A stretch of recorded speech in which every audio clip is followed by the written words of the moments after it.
And hello everybody, and welcome to another edition of the Fireside Chat. And we're here in London at the Live Principals meeting, and we're here with Nat Murray. Did I say it right? Murray.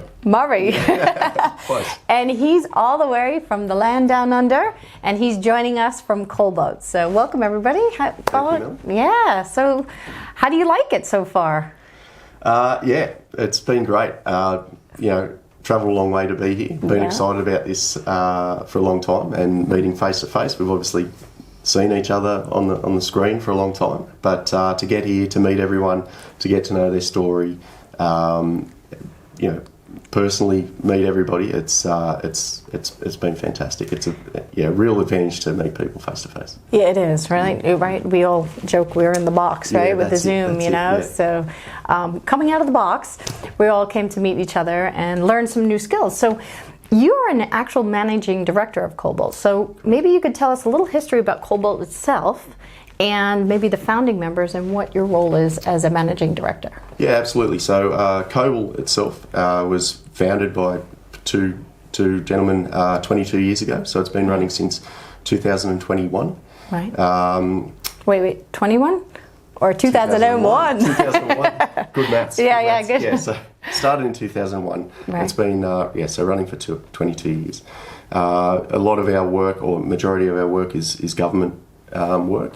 So we work in schools, we work in healthcare sectors, everything from new builds to renovations to fit outs and things like that. So I came on 18 months ago as a general manager, to work with the exiting founder of the company, Vince, and worked together for 6 months to get to know the operations and the day-to-day dealings of clients and how their operations work. And then Vince has stepped back, and I moved up to a managing director role, and principal now with the company of Cobul.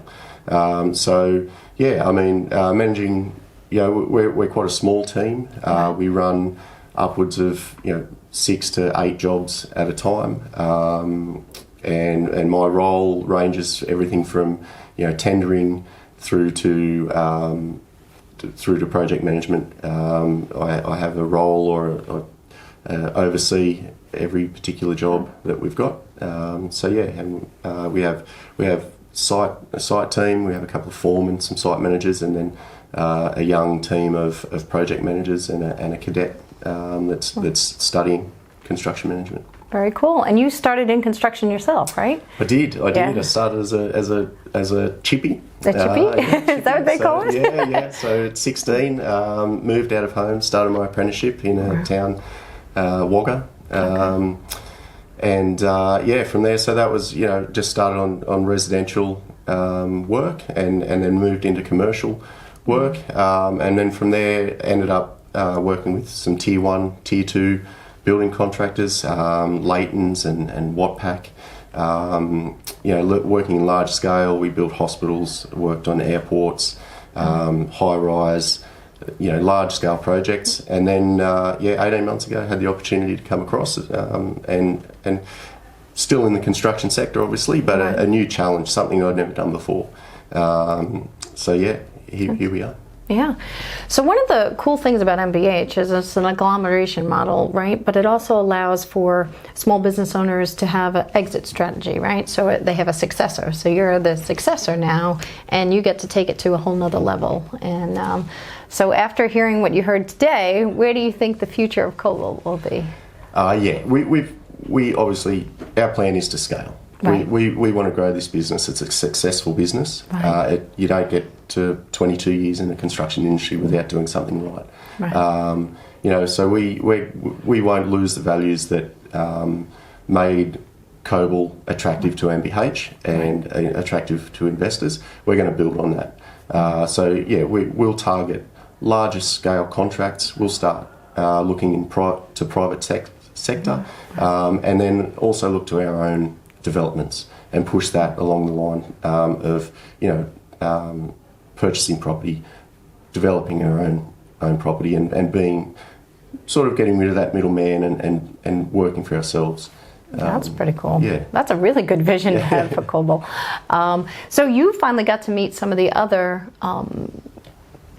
verticals, right? So there's the construction vertical, right? So MBH is made up of different verticals, and now you finally got to meet, there's one quite large section of construction, right? Yeah. So how is it meeting all the rest of the guys, because they're all guys on that team? How is it, and how is it helping you, being that you're in Australia? I think the one thing that stands out is that although we're halfway around the world, you talk to the New Zealand crew, you talk to the UK crew, all the issues we're having in construction are universal.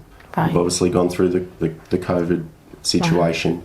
We've still, there's a knock-on effect of COVID, and everyone's going through it. And although we're worlds apart, we're sharing that same issue. Right. So to come here to discuss these issues, to table our issues and our thought process and our strategies to get out of it, right. To have a team of 6 or 7 guys in the same predicament is just it's just so helpful, and it instills and reinforces that we're in it together. Right. We will get through it. We are getting through it, and we share our ideas, and it's going really well. Nate, you were telling me before, I think it was one of the contracts you were looking at. I think you were sharing that you had an experience where something went wrong with the contract. You were sharing with the other guys. Is that something that was... Something goes wrong with the contract all the time. But you were trying to help prevent the other guy from making the same mistake in one of the other companies. Yeah, right? I think everyone says learn from your mistakes, which is fantastic. If you don't learn from your mistake, you're doing something wrong. But what's better is to learn from someone else's mistake, so that you don't make that mistake the first time. Right. Someone else has already done it. Rarely are you breaking new ground. Someone has made a mistake. If you can learn from that before doing it yourself, then you're already in front of the game. So we've got over 100 years of experience around that very noisy construction table. Yeah, exactly. So all mistakes have been made. Yeah. So and you share that freely, right? Yeah, exactly. Yeah.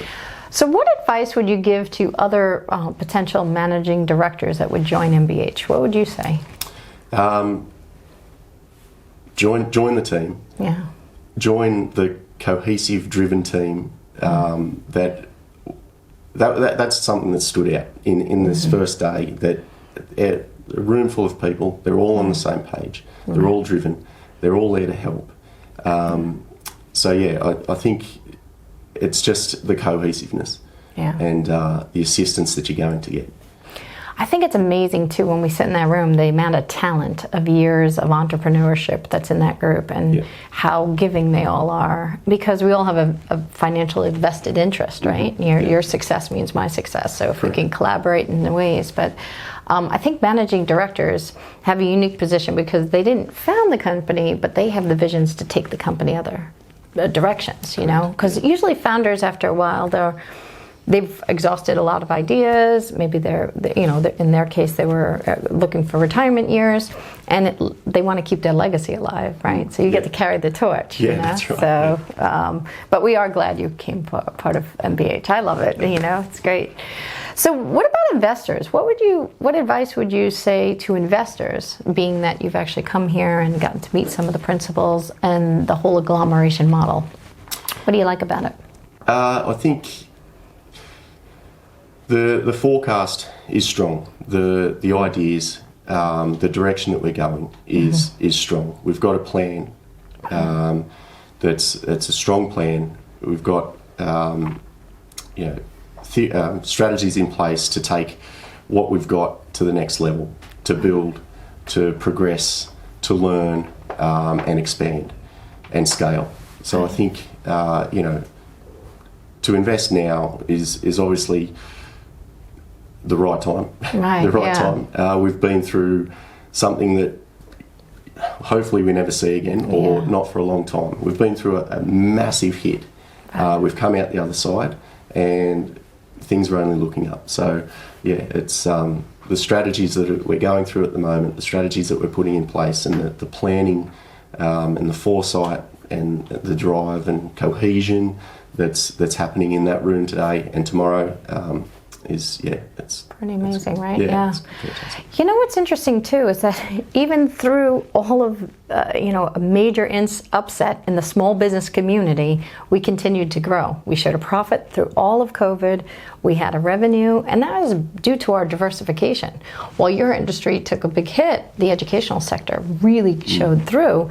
And it's nice because the balancing is coming back as you guys are getting the contracts, that were delayed and stuff like that. You guys are really starting to pick up. Yeah, correct. And the educational contracts are coming down. So it's nice for an investor because that balance is there, so that they investing in our company, we didn't lose any money. So that was nice. Yeah, correct. The spread of verticals is another advantage of what MBH has. Yeah, and I appreciate it too because I can work with the different sectors. Mine's real estate in the U.S. and I get to talk to Nate, who's in Australia, about construction. So it's pretty unique model, and I'm really glad to be a part of it. I hope you are too. Yeah, absolutely.